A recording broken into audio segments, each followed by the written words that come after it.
Je pense que l'industrie de défense doit absolument considérer l'innovation si elle veut rester dans la course. Et bien d'abord une occasion manquée de monter sur la scène pour pouvoir le recevoir, puisque effectivement je ne suis plus directeur de l'AID, mais une très grande fierté, puisque cette agence a été créée maintenant il y a 4 ans. Au départ c'était une espèce d'objet administratif non identifié, et finalement on se rend compte qu'on a réussi finalement dans un contexte où il n'était pas si évident d'introduire de l'innovation ouverte, de penser l'avenir à 30, 40, 50, 60 ans.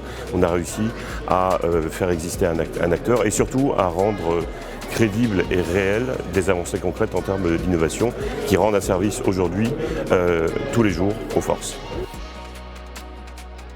Je pense que l'industrie de défense doit absolument considérer l'innovation si elle veut rester dans la course. Il se trouve qu'aujourd'hui nous sommes dans la course.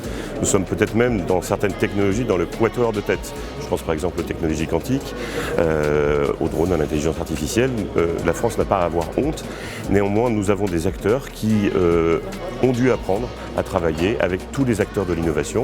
Et dans cet écosystème, puisque Patrick Aufort, le directeur actuel de l'agence, parlait de l'écosystème de l'innovation, eh bien, il faut pouvoir avoir à la fois des startups, des PME qui ont des horizons temporels très rapides et qui permettent de sortir des innovations extrêmement rapidement, et puis des intégrateurs.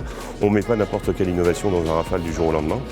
Et donc c'est en travaillant avec l'ensemble des industries de défense et l'écosystème de l'innovation qu'on arrivera à rester dans la course. C'est ce qui est le cas aujourd'hui, c'est ce qu'on constate, et je pense qu'il y a une prise de conscience globale de ce type de problématique.